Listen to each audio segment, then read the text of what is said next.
കൂട്ടുകാർക്ക് നല്ലൊരു ദിവസം ആശംസിച്ചുകൊണ്ട് നമുക്ക് നേരെ ഗൗതമിന്റെ അളകനന്ദയുടെ ഇന്നത്തെ നല്ലൊരു വിശേഷം കേട്ടാലോ. ആദ്യമായി കാണുന്നവരാണെങ്കിൽ ചാനൽ ഇഷ്ടപ്പെട്ട ഒന്ന് സബ്സ്ക്രൈബ് ചെയ്യാൻ മറക്കരുതേ. അതോടൊപ്പം തന്നെ കണ്ടുകൊണ്ടിരിക്കുന്ന എല്ലാവരുടെ സപ്പോർട്ടിലേക്കും തുടർന്നും പ്രതീക്ഷിച്ചുകൊണ്ട് നമുക്ക് നേരെ നമ്മുടെ ഇന്നത്തെ വിശേഷത്തിലേക്ക് അങ്ങോട്ട് പോയാലോ. അങ്ങനെ ഇന്നത്തെ വിശേഷത്തില് പിങ്കിയോടും അദ്വൈതരും പറഞ്ഞു, അതെ ഇപ്പൊ തന്നെ ഞാൻ സത്യങ്ങളൊക്കെ തെളിയിച്ചു തരാം. അതെ ഞാൻ പോയി ഗീതുവിനെ വിളിച്ചോണ്ട് വരാമെന്നും പറഞ്ഞുകൊണ്ട് നന്ദ നേരെ ഗീതുവിന്റെ അടിയിലേക്ക് അങ്ങോട്ട് ചെല്ലുവാണ്. പിന്നീട് ഗീതുവിന്റെ അടി ചെന്നിട്ടുണ്ട്, ഗീതു നീ അകത്തേക്ക് ഒന്ന് വരണമെന്ന് പറയണ. എന്താ എന്താ ഡോക്ടറെ കാര്യം എന്ന് പറയാം. അല്ല അവിടെ എനിക്കൊരു സംശയം ക്ലിയർ ചെയ്യാനുണ്ട്. അല്ല ഇനിയിപ്പം നിന്നെ വിളിച്ചോണ്ട് പോയ ഡോക്ടർ അതാണെന്ന് അറിയാൻ വേണ്ടിയിട്ടാ നീ അങ്ങോട്ടൊന്ന് വരണമെന്ന് പറയാം. ഇത് കേട്ടതും ഗീതുവിലൊരു ഞെട്ടലുണ്ടാവുക. തന്നെ വിളിച്ചോണ്ട് പോകുന്ന പിങ്കിയുടെ അടുത്തേക്കാന്നുള്ള കാര്യം ഗീതുവിന് മനസ്സിലായി. പിന്നീട് നന്ദ അങ്ങോട്ട് ചെല്ലുവാണ്. നന്ദ അകത്തേക്ക് എന്ന പരിധി പറഞ്ഞു, നിനക്ക് എന്താ നന്ദ എന്ത് സത്യമോ തെളിയിക്കാനുള്ളതെന്ന് ചോദിക്കണം. ഗൗതം പറഞ്ഞു, നന്ദ വെറുതെ എന്തിനാ ഓരോ പ്രശ്നങ്ങൾ ഉണ്ടാക്കണമെന്ന് ചോദിക്കാം. ഇത് പ്രശ്നങ്ങളൊന്നും അല്ല. ഇതേ ഗീത വന്നിട്ടുണ്ട്, ഗീത സത്യം പറയട്ടെ. ഗീതുവിന് പിങ്കിനെ കണ്ട അറിയാലോ എന്ന് പറയണം. ഒരു പക്ഷേങ്കില് ഇനിയിപ്പം ഗീതുവിന്റെ അരിയിലേക്ക് വന്ന ഡോക്ടർ വ്യാജ ഡോക്ടർ പിങ്കി ആണല്ലോ എന്ന് നോക്കിയാൽ അറിയാലോ എന്ന് പറയാം. അങ്ങനെ ഗീതവും കൂടെ വന്നു. പിങ്കി ഒരു ഞെട്ടലോടുകൂടി ഇരിക്കുന്നത്. ഇനി ഇവിടെ എന്തായിരിക്കും പോലും പറയാൻ പോകുന്നത്. തന്റെ കള്ളത്തരം പുറത്തു വരുമോ? അങ്ങനെ വന്നിട്ടുണ്ടെങ്കിൽ എല്ലാ പ്ലാനുകളും പൊളിയും. അതൊക്കെ ഓർത്ത് ടെൻഷൻ അടിച്ചിരിക്കുക. ഇവരോട് താൻ കാര്യങ്ങളൊക്കെ പറഞ്ഞ് മനസ്സിലാക്കിയിട്ടുണ്ട്. അങ്ങനെ അങ്ങോട്ട് ആ ഗീത അകത്തേക്ക് വന്ന് നന്ദി ചോദിച്ചു, അല്ല ശരിക്കും ഇവരെ സൂക്ഷിച്ചു നോക്കിയ പിങ്കീനെ. ഇതെ ഇവരാണോ വ്യാജ ഡോക്ടറുടെ വേഷത്തില് ഗീതുവിനെ വിളിച്ചോണ്ട് പോയെന്ന് ചോദിക്കുക. അത് കേട്ടോ ഇങ്ങനെ നോക്കിയൊന്ന്. പിന്നീട് ഗീത അല്ല ഇവരെ കണ്ടിട്ടില്ല. ഇതിനു മുമ്പ് ഞാൻ ഇവരെ കണ്ടിട്ട് പോലും ഇല്ലെന്ന് പറയാം. ഇത് കേട്ടതും പിങ്കിയുടെ മുഖത്തൊരു ചെറിയ ചിരി വിടർന്നു. അരുന്ധതിക്ക് സന്തോഷമായി. പക്ഷെ നന്ദ ഞെട്ടിപ്പോയി. ശരിക്കും ഒന്നുകൂടെ നോക്ക്. എനിക്ക് നോക്കാനൊന്നുമില്ല, ഞാൻ പറയാൻ സത്യമാണെന്ന് പറഞ്ഞിട്ട് ഗീത ഒരു പതർച്ചയോടുകൂടി പുറത്തേക്ക് പോവാണ്. നന്ദയ്ക്ക് എവിടേക്കോ ചില സംശയങ്ങളൊക്കെ അപ്പൊ തന്നെ ഫീൽ ചെയ്തു. അരുന്ധതി പറഞ്ഞു, ഇപ്പൊ സമാധാനമായല്ലോ.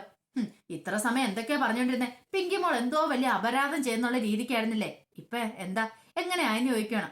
പിങ്കി പറഞ്ഞു, അതെ വല്യമ്മേ ഒരു തെറ്റും ചെയ്തിട്ടില്ല ഞാൻ. എന്നിട്ട് കണ്ടോ എന്നെ വെറുതെ ക്രൂശിക്കുന്ന കേട്ടോ. ഇവർക്കൊരു കുഞ്ഞിനെ കൊടുക്കാലോ എന്നൊരു നല്ല ചിന്ത മാത്രമേ എന്റെ മനസ്സിലുണ്ടായിരുന്നുള്ളൂ. അതിനേക്കാൾ ഉപരി മറ്റൊന്നും ഇല്ലായിരുന്നു പറയണം. പക്ഷെ നന്ദയ്ക്ക് അതങ്ങോട്ട് വിശ്വസിക്കാൻ പറ്റുന്നുണ്ടായിരുന്നില്ല. നന്ദ ദേഷ്യത്തോടു കൂടി പുറത്തേക്ക് അങ്ങോട്ട് ഇറങ്ങി പോവാണ്. പിന്നീട് കാണിക്കുന്നത് ആകെപ്പാട് ടെൻഷൻ അടിച്ച് ലക്ഷ്മിയമ്മ ഇരിക്കും എന്തിവരത്തില്. ഇതുവരെയായിട്ട് എന്താ അവര് വരാത്തെ? വിളിച്ചിട്ട് കോൾ എടുക്കുന്നില്ല. നന്ദമോളാണെ സാധാരണ വിളിച്ചു പറയേണ്ടതാ. സരോഗസി കഴിഞ്ഞിട്ടുണ്ടായിരിക്കുവോ? അതെങ്ങനെയാ പോയ വഴിക്ക് പോയ തന്നെ ഒന്ന് വിളിച്ചു പറയാനുള്ള മര്യാദ പോലും ഇവിടെ ആർക്കുമില്ല. അപ്പോഴേക്കും നന്ദ അങ്ങോട്ട് കയറി വന്നു. നന്ദയോട് ചോദിച്ചു, എന്താ മോളെ നിന്നെ വിളിച്ചിട്ട് എന്താ നീ കോള് പോലും ഒന്ന് അറ്റൻഡ് ചെയ്യാത്തെ? ഓ സരോഗസി നടന്നേ ഇപ്പൊ നമ്മളെയൊക്കെ മറന്നുപോയെന്ന് ചോദിക്കും. അല്ല എന്ത് പറ്റി മോളെ, നിന്റെ മുഖം എന്താ വല്ലാതിരിക്കുന്നത്? എന്തെങ്കിലും പ്രശ്നമുണ്ടോ എന്ന് ചോദിക്കും. ഒന്നുമില്ല വല്യമ്മേ. കാര്യം എന്താന്ന്? ഒന്നുമില്ലമ്മേന്ന് പറയണേ. കാര്യം എന്താന്ന് പറ. എന്താ കുഴപ്പം? സരോഗസി നടന്നില്ലേ? ഗീത വന്നില്ലേ? അതോ ഇനി വേറെന്തേലും പ്രശ്നം ഉണ്ടായോ? സരോഗസി നടന്നു. ആഹാ, എന്നിട്ടാണോ എന്റെ മോളുടെ മുഖം ഇങ്ങനെ കടന്നൽ ഊത്തുപോലെ ഇരിക്കുന്നേ? സന്തോഷിക്കുകയല്ലേ ചെയ്യണ്ടേ? അപ്പൊ നമ്മൾ മധുരം കൊടുത്ത് ആഘോഷിക്കണ്ടേ? ഞാൻ പെട്ടെന്ന് പോയി പായസമൊക്കെ ഉണ്ടാക്കാന്ന് പറയണം. എന്താ മോളെ എന്നിട്ട് നിന്റെ മോൻ തെളിയുന്നില്ലോ? സരോഗസി നടന്നമ്മേ. പക്ഷെ നമ്മൾ ഉദ്ദേശിച്ച പോലെയല്ല. ആരുടെ വയറ്റില് കുഞ്ഞു പറക്കണ്ടെന്ന് ജനിച്ചോ അവരുടെ വയറ്റില് കുഞ്ഞു പറഞ്ഞേന്ന് പറയാം. നീ ഇതൊക്കെ എന്താ പറയണേ? നീ എന്തൊക്കെയാ പറയുന്നത്? എനിക്കൊന്നും മനസ്സിലാകുന്നില്ലെന്ന് പറയണേ. ഗീതുവിന്റെ വയറ്റിലല്ലേ? ഗീത ചതിച്ചോ? എന്താ സംഭവം എന്ന് ചോദിക്കാം. അപ്പോഴേക്കും അരുന്ധതി പിങ്കിനെ പിടിച്ചോണ്ട് അങ്ങോട്ട് വരുവാണ്. പതുക്കെ മെല്ലെ എന്നൊക്കെ പറഞ്ഞ് അകത്തേക്ക് കൂട്ടിക്കൊണ്ട് വരുവാണ്. ഇതെന്ത് പറ്റി? പിങ്കി മോൾക്ക് ഇതെന്ത് പറ്റിയെന്ന് പറയണം. അതൊക്കെ പറയാം എന്നും പറഞ്ഞ് പിങ്കിനെ കൊണ്ടേ പതുക്കെ സെറ്റിലേക്ക് കൊണ്ട് ഇരുത്തുക. സൂക്ഷിച്ചിരിക്കണം കേട്ടോ, എന്തെങ്കിലും ബുദ്ധിമുട്ടുണ്ടെ പറയണമെന്നൊക്കെ പറഞ്ഞു. അല്ല പിങ്കിക്ക് എന്ത് പറ്റിയ അടുത്തേന്ന് ചോദിക്കണം. അല്ല സരോഗസി നടന്നെന്ന് പറഞ്ഞല്ലോ. സരോഗസി നടന്നതേ പിങ്കിമോളുടെ വയറ്റിലാന്ന് പറയണം. പിങ്കിയുടെ വയറ്റില? ഒരു നിമിഷം ലക്ഷ്മിയമ്മയും ഞെട്ടിപ്പോയി. അല്ല അതിന് നന്ദ സമ്മതിച്ചോന്ന് ചോദിക്കും. നന്ദയുടെ സമ്മതമൊക്കെ ആര് ചോദിച്ചു? അവസാന നിമിഷം ഞങ്ങൾ ആ തീരുമാനം കൊണ്ട് എടുത്തു. നന്ദ കൂട്ടിക്കൊണ്ട് വന്ന ഗീതു അവൾ എന്ത് ചെയ്തു? കൃത്യസമയത്ത് എന്നെ കൂടെ കാലുവാരി. ഇല്ലമ്മേ കാലുവാരിയതൊന്നും അല്ല. ശരിക്കും ഗീതുവിനെ ആരോ ചതിച്ച. ഗീതുവിനെ വ്യാജ ഡോക്ടറുടെ വേഷത്തിലെത്തി ആരോ ആ സമയത്ത് മാറ്റിക്കൊണ്ടുപോയി. പക്ഷെ പകരം പിങ്കി അവിടേക്ക് വന്നു. കണ്ടില്ലേ, ഇപ്പോഴും നന്ദയുടെ സംശയം മാറിയിട്ടില്ല. നന്ദേ ഒരു കാര്യം ഞാൻ പറഞ്ഞേക്കാം. പഴയ കാര്യങ്ങളൊക്കെ പറഞ്ഞ് നീ ഇനിയിപ്പം പിങ്കിമോളെ കുത്തി നോക്കാൻ നോക്കണ്ട. നിന്റെ കുഞ്ഞാ ഇവളുടെ വയറ്റ് വളരുന്നേ. ആ ഒരു ഓർമ്മ നിനക്ക് വേണമെന്ന് പറയാം. ഗൗതം പറഞ്ഞു, എന്തിനാ നന്ദി ഇതൊക്കെ നീ പറയണേ? നിന്നോട് അപ്പോഴേ പറഞ്ഞിട്ടുള്ള കാര്യല്ലേ, നീ വെറുതെ ഇങ്ങനെ ഓരോന്നോ പറയണ്ടെന്ന് പറയാൻ. അരുന്ധതി പറഞ്ഞു, അതെ പഴയതുപോലെ അല്ലേ ഇനി കാര്യങ്ങളൊക്കെ. പിങ്കിയുടെ വയറ്റില് ഒരു കുഞ്ഞു ജീവൻ ഉടലെടുത്തിട്ടുണ്ട്. ഈ കുടുംബത്തിൽ അനന്തരാവകാശിയാ വരാൻ പോകുന്നേ. എത്രയോ കാലങ്ങളായിട്ട് ആറ്റുനോറ്റിരിക്കുന്നറിയാവോ? ഇനി എല്ലാരും പിങ്കിമോളെ കണ്ണിലെ കൃഷ്ണമണി പോലെ നോക്കണം. അറിയാലോ, ആ കുഞ്ഞ് പറക്കുന്നോടം വരെ ഇനി ഓരോ നിമിഷവും അതിവിലപ്പെട്ട നിമിഷങ്ങളാന്ന് പറയണം. പിന്നെ ആരും പോരെടുക്കാനായിട്ട് ഇങ്ങോട്ട് വരണ്ടെന്ന് പറയാം. നന്ദ പറഞ്ഞു, എത്രയൊക്കെയാന്ന് പറഞ്ഞാലും എനിക്കതങ്ങോട്ട് വിശ്വസിക്കാൻ പറ്റുന്നില്ല. പിങ്കീനെ എനിക്ക് കണ്ണടച്ച് വിശ്വസിക്കാൻ പറ്റില്ലെന്ന് പറയാം. അതെ, എത്രയൊക്കെ നന്മ ചെയ്തെന്നാലും നിനക്ക് ഇങ്ങനെയല്ലേ പറയാൻ പറ്റുള്ളൂ. എന്തുകൊണ്ടും പിങ്കിമോടെ വയറ്റില ഈ കുടുംബത്തിൽ അനന്തരാവകാശി പിറക്കേണ്ടിയിരുന്നേ, അല്ലാതെ കണ്ടോൾമാരുടെ വയറ്റിലൊന്നും അല്ല. ഇപ്പൊ ഒരു സമാധാനമുണ്ട്. പിങ്കിയുടെ വയറ്റിലല്ലേ നന്ദയുടെ കുഞ്ഞ് പറഞ്ഞിരിക്കുന്നേ. ഞാനും ഇതാ ആഗ്രഹിച്ചേ. കൃത്യസമയത്ത് തന്നെ എന്താണ് പിങ്കിമോൾക്ക് അങ്ങോട്ട് വരാൻ തോന്നി ഭാഗ്യം. അതിന് നമ്മൾ ഇവളോട് നന്ദി പറയാ ചെയ്യണ്ടേ. അതിന് പകരം ഓരോന്ന് പറഞ്ഞ് കുത്തി നോക്കുകയല്ല ചെയ്യണ്ടേ. പിന്നീട് മോഹിനിയോടായിട്ട് പറഞ്ഞു, അത് മോഹിനി, ഒരു കാര്യം ഞാൻ പറഞ്ഞേക്കാം, കാര്യങ്ങൾക്കൊന്നും ഒരു കുറവുണ്ടാവില്ല എന്ന് പറയും. ഇത് കൂടെ കേട്ട് കഴിഞ്ഞപ്പോ നന്ദയ്ക്ക് ദേഷ്യം വന്നു. നന്ദ അകത്തേക്ക് ദേഷ്യപ്പെട്ട് അങ്ങോട്ട് കയറി പോകണം. കണ്ടില്ലേ നന്ദ കുഞ്ഞമ്മയ്ക്ക് അങ്ങോട്ട് ദേഷ്യം വരുന്നത്. ലക്ഷ്മി, ഒരു കാര്യം ഞാൻ പറഞ്ഞേക്കാം, നന്ദയോട് പറഞ്ഞേക്കണം അടങ്ങി ഒതുങ്ങി ഇരിക്കാനായിട്ട്. പിങ്കിയുടെ മേലെ കുതിര കയറാൻ വന്നേക്കല്ലെന്ന് പറയണം. പിന്നീട് മോഹിനിയോടായിട്ട് പറഞ്ഞു, അതെ ഇനി ഇപ്പൊ പിങ്കിമ്മയുടെ കാര്യങ്ങളൊക്കെ നോക്കണം, നിങ്ങൾ എല്ലാവരും കൂടെ കൂടി ചേർന്നിട്ടാണ്. ഒന്നിനും ഒരു കുറവ് വരുത്തില്ല. അവൾക്ക് ഒരു പ്രശ്നം ഉണ്ടാകാൻ പാടില്ലെന്ന് പറയണം. അതൊക്കെ ഏറ്റു. പക്ഷെ മോഹിനിക്കും പവിത്രയ്ക്കുവാണെങ്കിൽ അങ്ങോട്ട് വിശ്വസിക്കാൻ പോലും പറ്റുന്നില്ലായിരുന്നു. എന്നാലും ഇത് എങ്ങനെ സംഭവിച്ചു, പിങ്കി ഇതെങ്ങനെ ഒപ്പിച്ചെടുത്തെന്നുള്ള ചിന്തയായിരുന്നു. എന്തെങ്കിലും തന്ത്രം പ്രയോഗിച്ച് കാണും. ഒരു തന്ത്രം പ്രയോഗിക്കാതെ എന്താണെങ്കിലും ഇങ്ങനെ ഒരു കാര്യം പിങ്കിക്ക് സാധിച്ചെടുക്കാൻ പറ്റില്ലെന്ന് അവർക്ക് നന്നായിട്ട് അറിയായിരുന്നു. ആ സമയം നന്ദ ആകെപ്പാടെ വിഷമിച്ച് പോയി നിൽക്കുകയാണ്. നന്ദയുടെ അടുത്തേക്ക് ഗൗതം വന്നു. ഗൗതം പറഞ്ഞിട്ട് പറഞ്ഞു, നീ എന്തിനാ ഇനി വിഷമിക്കണേ? നമ്മുടെ കുഞ്ഞ് ഇതേ പിങ്കിയുടെ വയറ്റിൽ പറഞ്ഞില്ലേ എന്ന് നിൽക്കും. ഇല്ല ഗൗതം സാർ, എനിക്ക് അതങ്ങോട്ട് വിശ്വസിക്കാൻ പറ്റുന്നില്ല. കാരണം മറ്റൊന്നുമല്ല, പിങ്കി ഒരിക്കലും നല്ല സ്വഭാവത്തോടെ ഇല്ല അല്ലേ ചെയ്തേക്കെന്നറിയാം. പിങ്കിയുടെ സ്വഭാവം എന്നെക്കാളും കൂടുതലായിട്ട് ഗൗതം സാറിനും അറിയാവുന്നല്ലോ. അവൾ എന്തെങ്കിലും ചതിയോടുകൂടി ആയിരിക്കും ഇത് നേടിയെടുത്തിരിക്കുന്നത്. എന്ത് ചതി? ഞാൻ അവിടെ ഉണ്ടായിരുന്നല്ലോ. പിങ്കി കൃത്യസമയത്ത് വന്നുകൊണ്ട് തന്നെയാ. നമുക്കിപ്പോ ആരുടെ വയറ്റിൽ പിറന്നാലെന്താ, നമ്മുടെ കുഞ്ഞിനെ നമുക്ക് കിട്ടിയാ പോരെ. അതിപ്പോ പിങ്കിയുടെ വയറായെന്താ, ഗീതുവിന്റെ വേറെന്തായാലും എന്താ, ഒരു ഗർഭപാത്രത്തിൽ നമ്മുടെ കുഞ്ഞ് പറക്കുന്നു. അത് നമ്മുടെ കുഞ്ഞാകുന്നില്ല, ഇതാകുന്നില്ലല്ലോ. ഇതേ ബയോളജിക്കലി നമ്മൾ തന്നെയാണ് അച്ഛനും അമ്മയെന്ന് പറയാ. എനിക്കതറിയാം. പക്ഷെ പിങ്കിയുടെ മാനസികാവസ്ഥ അതും കൂടെ നമ്മൾ കണക്കിലെടുക്കണം. അവളുടെ ഇപ്പോഴത്തെ സ്വഭാവമൊക്കെ ചിലപ്പോൾ മാറും. കണ്ടു, ഞാൻ പറയുന്നതിലെങ്കിൽ അച്ചട്ടോ ആയാലും ഗൗതം സാറ് കണ്ടു. പിന്നീട് ഗൗതം സാറിന് ആ കാര്യങ്ങളൊക്കെ മനസ്സിലാവും. ഇപ്പൊ ഒന്നും മനസ്സിലായില്ലെന്ന് വരുമെന്ന് പറയണം. ആ സമയത്ത് ലക്ഷ്മിയമ്മ ഇങ്ങോട്ട് വന്നു. ലക്ഷ്മിയമ്മ വന്നിട്ട്, എനിക്കറിയാം നന്ദമോളെ, നിന്റെ ഉള്ളിലെ വിഷമം എത്രയാന്ന് എനിക്ക് മനസ്സിലാക്കാനായിട്ട് പറ്റും. പക്ഷെ നീ ഒരു കാര്യം ചിന്തിക്കണം. നീ ഇപ്പൊ പിങ്കിയെ കുറിച്ച് മാത്രമേ ചിന്തിക്കുന്നുള്ളൂ. നീ ഒന്ന് ആലോചിച്ച് നോക്കേ. നന്ദമോളെ, നിന്റെ കുഞ്ഞാണ്, നിന്റെ ഗൗതത്തിന്റെ കുഞ്ഞാണ് പിങ്കിയുടെ വയറ്റ് വളരുന്നേ. ഇതേ അവളൊരു ഗർഭപാത്രം മാത്രം അവൾ തന്നിട്ടുള്ളൂ. പക്ഷെ നിന്റെ ജീവന്റെ തുടിപ്പ. ഇപ്പൊ നീ ഒരു അമ്മയായിട്ടുണ്ടെങ്കിൽ എങ്ങനെയാവോ? അപ്പൊ അതേ ഒരു ഇത് തന്നെയാണ് അത്. നീ ഇവിടെ മറക്കുന്ന ഒരു കാര്യമുണ്ട്. നിന്റെ കുഞ്ഞ് ഇനി മുതൽ നിന്റെ കുഞ്ഞ്. അപ്പൊ നീ എങ്ങനെ ഗർഭിണിയാണോ അതുപോലെ തന്നെയാണ് ഇപ്പൊ ആ കുഞ്ഞ് വളർന്നിരിക്കുന്നത്. അപ്പൊ അതുകൊണ്ട് നീ ആ കുഞ്ഞിനെ കൈവിട്ട് കളയിൽ അറിയാലോ. ഇപ്പൊ പിങ്കി എന്ത് ചെയ്ത് നോക്കണ്ട. നിന്റെ കുഞ്ഞാ പുറത്തേക്ക് വരാൻ പോകുന്നത്. 9 മാസം 9 ദിവസം മാത്രം അവളുടെ വയറ്റിലുള്ളൂ. പിന്നെ നിന്റെ സ്വന്തം ആ കുഞ്ഞ്. നീ ഒരു അമ്മയാൻ പോവാ. നീ ഒരു അമ്മയായിട്ട് തയ്യാറെടുക്കണമെന്ന് പറയാം. ഇത് കേട്ടത് അതുവരെ ഉണ്ടായിരുന്ന നന്ദയുടെ വിഷമങ്ങളൊക്കെ ഒരു നിമിഷം കൊണ്ട് പമ്പാടുന്നു. ഗൗതമോട് ശരിയാ അമ്മ പറഞ്ഞേ. നീ ഒരു അമ്മയാൻ പോവാ.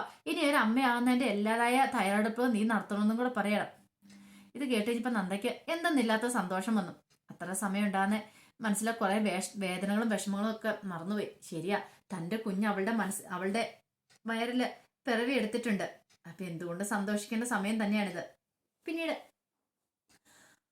മോഹിനി ലക്ഷ്മിയമ്മ അരുന്ധതിയും കൂടെ സംസാരിച്ചുകൊണ്ടിരിക്കുമായിരുന്നു. ഈ സമയത്ത് അരുന്ധതി പറഞ്ഞു, മോഹിനി അറിയാലോ, ഒരു കാര്യത്തിലും പിങ്കിമോളെ ഇനി വേദനിപ്പിക്കുകയും ചെയ്യരുത് കേട്ടോ. പിങ്കിമോൾക്ക് ഒന്നിനും ഒരു ബുദ്ധിമുട്ടും ഉണ്ടാവില്ല. ദേ അവളുടെ വയറ്റിൽ കുഞ്ഞുണ്ടെന്നുള്ള ബോധം വേണം. ഈ സമയത്ത് പിങ്കി അങ്ങോട്ട് സ്റ്റെപ്പിറങ്ങി ഓടി വരുന്നേ. ഈ കാഴ്ച കൊണ്ടും ഓടി അങ്ങോട്ട് ചെല്ലുവാണ് അരുന്ധതി. നീ എന്താ മോളെ, എന്താ ഇങ്ങനെ ഓടി വരുന്നേ? ദേ പതുക്കെയൊക്കെ നടക്കണമെന്ന് പറയാം. എനിക്ക് കുഴപ്പമൊന്നുമില്ല. അത് പറഞ്ഞിട്ട് കാര്യമില്ല. ദേ എന്റെ മോളെ ഈ സമയത്ത് നന്നായിട്ട് ശ്രദ്ധിക്കണം. വയറ്റിൽ കുഞ്ഞുണ്ടെന്നുള്ള ചിന്ത വേണമെന്ന് പറയണം. അപ്പോഴേക്കും പവിത്ര ജ്യൂസുമായിട്ട് വന്നു. ഏത് ജ്യൂസ് വേണമെന്ന് പറഞ്ഞാൽ മതി. സ്പെഷ്യൽ ജ്യൂസ് എങ്കിൽ സ്പെഷ്യൽ ജ്യൂസ് എല്ലാം തയ്യാറാക്കിയിട്ടുണ്ടെന്ന് പറയണം. അതെ ഞങ്ങൾക്കാർക്കുമല്ല ജ്യൂസ് വേണമെന്ന് പറഞ്ഞേ, പിങ്കിമോക്കാന്ന് പറയണേ. പിങ്കി ചേച്ചിക്ക് എന്നാ ഇത്രയും ജ്യൂസൊക്കെ? അതെ അവള് ഒരു കുഞ്ഞ് അവളുടെ വയറ്റിലുണ്ട്. ഇതേ 9 മാസം അവളെ നന്നായിട്ട് ശ്രദ്ധിക്കണം. ആ കുഞ്ഞ് പുറത്തേക്ക് വരുന്നോടം വരെ. ഇത് കേട്ടോ പവിത്ര പറഞ്ഞു, അല്ല ഞാൻ ചില മാഗസിനിലൊക്കെ വായിച്ചിട്ടുണ്ട് സരോഗസി ചെയ്ത് ആദ്യം തന്നെ ഗർഭിണിയാണെന്ന് ഒരു നിർബന്ധമില്ലെന്ന്. ഇത് കേട്ടതും മോഹിനി ശരിയാ, ഞാനും അതിനെക്കുറിച്ച് വായിച്ചിട്ടുണ്ട്. ചിലപ്പോൾ 2-3 വട്ടമൊക്കെ ചിലപ്പോൾ ചെയ്യേണ്ടി വരൂ എന്ന്. അത് മാത്രമല്ല ഇവിടെ നന്ദയുടെ അണ്ടത്തിന് ശക്തി കുറവാന്നല്ലേ പറഞ്ഞേ. അങ്ങനെയാണെങ്കിൽ കുഞ്ഞ് പിറവി എടുക്കാൻ ചിലപ്പോൾ ചാൻസും കുറവായിരിക്കും. ഒരു തവണ നിക്ഷേപിച്ചുകൊണ്ട് ചിലപ്പോൾ കുഞ്ഞാവണമെന്നൊന്നും ഒരു നിർബന്ധമില്ലെന്ന് പറയും. അങ്ങനെ പരാജയപ്പെട്ടു പോയ ഒത്തിരി കാര്യങ്ങളുണ്ടെന്ന് പറയാം. ഇത് കേട്ടതും പിങ്കിയുടെ മുഖം കടന്നലും കുത്തിയവലേ പോയി. പിങ്കി ഇങ്ങനെ നോക്കിക്കഴിഞ്ഞപ്പോൾ മോഹിനി ഒരു കാര്യം പറഞ്ഞേക്കാം, അനാവശ്യമായിട്ടുള്ള സംസാരം ഇവിടെ ഉണ്ടായിട്ടുണ്ടെങ്കിൽ നിന്റെ കർണം അടിച്ചാൻ പൊട്ടിക്കും, പറഞ്ഞേക്കാം. അവളൊരു വലിയൊരു കണ്ടുപിടുത്തമായിട്ട് വന്നിരിക്കും പോലും. നാണമില്ല നിനക്ക് ഇങ്ങനെയൊക്കെ പറയാനായിട്ട്? ഒരു ശുഭകാര്യം നടക്കണ സമയത്ത് അവള് ദോഷകരമായ കാര്യങ്ങളും പറഞ്ഞുകൊണ്ട് വന്നിരിക്കുന്നു. മേലാല് ഇങ്ങനത്തെ കാര്യങ്ങളൊന്നും പറഞ്ഞേക്കില്ല. പിങ്കിമോളെ പോട്ടെ കേട്ടോ, അങ്ങനെയൊന്നും ഉണ്ടാവത്തില്ല എന്ന് പറയാണ്. ലക്ഷ്മി പറഞ്ഞു, അതെ സന്തോഷിക്കണ സമയം, നമ്മള് പ്രാർത്ഥിക്കണ സമയം. നന്ദയുടെ കുഞ്ഞാ പറക്കാൻ പോകുന്നത്, നന്ദയുടെ ഗൃഹത്തിന്റെ. അപ്പൊ നമുക്ക് സന്തോഷകരമായ നിമിഷമല്ലേ മോളെ പിങ്കി, നീ ഇന്നും മനസ്സിൽ വെക്കണ്ട. ലക്ഷ്മൺ പറഞ്ഞു, മോള് കുടിക്കാൻ പറഞ്ഞോണ്ട് ആ ജ്യൂസ് അങ്ങെടുത്ത് കൊടുക്കണം. മതി വല്യമ്മ, അതൊന്നും പറഞ്ഞിട്ട് കാര്യമില്ല, മോള് കുടിക്കാൻ പറയണം. അങ്ങനെ കുടിച്ചോണ്ടിരിക്കുന്ന സമയത്ത് ഗൗതം നന്ദയും കൂടെ അങ്ങോട്ട് വരുവാണ്. പെട്ടെന്ന് പിങ്കി അങ്ങോട്ട് വിക്കി, അയ്യോ ഇതെന്താ മോളെ ഇത്, ഈ സമയത്ത് സൂക്ഷിക്കണ്ടേ, ശ്രദ്ധിച്ചു വേണ്ടേ കുടിക്കാനെന്ന് ചോദിക്കാം. പവിത്ര പറഞ്ഞു, അതെ വിക്കി ഇത് മറ്റൊന്നും കൊണ്ടല്ല, നന്ദേച്ചിനെ കണ്ടതുകൊണ്ടാന്ന് തോന്നേ. ഇനി പേടിച്ച് വെക്കിയതാണോ അതോ ഇനിയിപ്പോ ടെൻഷനായിട്ട് വിക്കിയതാണോ എന്ന് അറിയില്ല എന്ന് പവിത്ര ഒരു കുത്തും കൂടെ കൊടുത്തു. പെട്ടെന്ന് അരുന്ന് പറഞ്ഞു, അതെ ആരും കുത്തും കോളൊന്നും വെച്ച് സംസാരിക്കണ്ട. ദേ ഒരു കാര്യം പറഞ്ഞേക്കാം നന്ദേ, നീ വെറുതെ പിങ്ങിമോളെ കുറ്റപ്പെടുത്താനാണെങ്കിൽ ഇങ്ങോട്ട് വരേണ്ട കാര്യമില്ല, അറിയാലോന്ന് പറയാം. ഇത് കേട്ടാ നന്ദ പറഞ്ഞു, ഞാനതിന് കുറ്റപ്പെടുത്താനൊന്നും വന്നില്ലല്ലോ എന്ന് പറയണം. ഗൗതം പറഞ്ഞു, വല്യമ്മ എന്തിനാ വെറുതെ ഇങ്ങനെ എന്ത് പറഞ്ഞാലും നന്ദേനെ കുറ്റപ്പെടുത്തുന്നേ? നന്ദ ഇപ്പം പിങ്കിനെ കണ്ടുവച്ച് കാര്യങ്ങൾ സംസാരിക്കാൻ വേണ്ടി വന്നാന്ന് പറയണം. അതിനിപ്പോ എന്തുമാത്രം സംസാരിക്കാവളെ?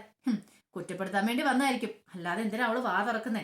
അറിയാം, അതിന് വേണ്ട ഒരു കാര്യം പറഞ്ഞേക്കാം, അവളുടെ മനസ്സിനെ നോവിക്കുന്ന ഒരു കാര്യം പോലും പറഞ്ഞേക്കളെന്ന് പറയാം. ഇത് കേട്ടാ നന്ദ പിങ്കിയോട് പറഞ്ഞു, പിങ്കി നീ ഒന്ന് എഴുന്നേറ്റെന്ന് പറയണം. എഴുന്നേക്കാൻ എന്തിന്? എഴുന്നേക്ക് എന്ന് പറയണം. പിങ്കി അങ്ങനെ എഴുന്നേറ്റ് നിൽക്കുകയാണ്. പെട്ടെന്ന് നന്ദ എന്താ ചെയ്യാൻ പോകുന്ന അറിയത്തില്ല, അത് എല്ലാവരും ആകാംക്ഷയോടെ ഇങ്ങനെ നോക്കി നിൽക്കുകയാണ്. പെട്ടെന്ന് നന്ദ ഇങ്ങോട്ട് കുനിഞ്ഞിട്ട് പിങ്കിയുടെ വയറിന്റെ അടുത്തേക്ക് ഇങ്ങനെ ചുണ്ട് കൊണ്ടുവന്നു. അതെ എനിക്ക് നിന്നോടല്ല പറയാനുള്ളത്, എനിക്ക് എന്റെ കുഞ്ഞിനോടാ പിങ്കി പറയാനുള്ളത് എന്ന് പറഞ്ഞിട്ട് ആ ചുണ്ട് അങ്ങോട്ട് വയറിനെ അമർത്തുവാണ്. കാരണം നന്ദ അത്യധികം ആഗ്രഹിക്കുന്നു. കാരണം ആ കുഞ്ഞിനെ ഇപ്പൊ തന്റെ കുഞ്ഞാണ് അവിടെ വളർന്നുകൊണ്ടിരിക്കുന്നത്, തന്റെ വയറ്റിൽ വളരുന്ന കുഞ്ഞ്. ഗർഭപാത്രം മാറിപ്പോയെന്ന് മാത്രമേ ഉള്ളൂ, പക്ഷെ കുഞ്ഞ് തന്റെ അല്ലാതാവുന്നില്ല.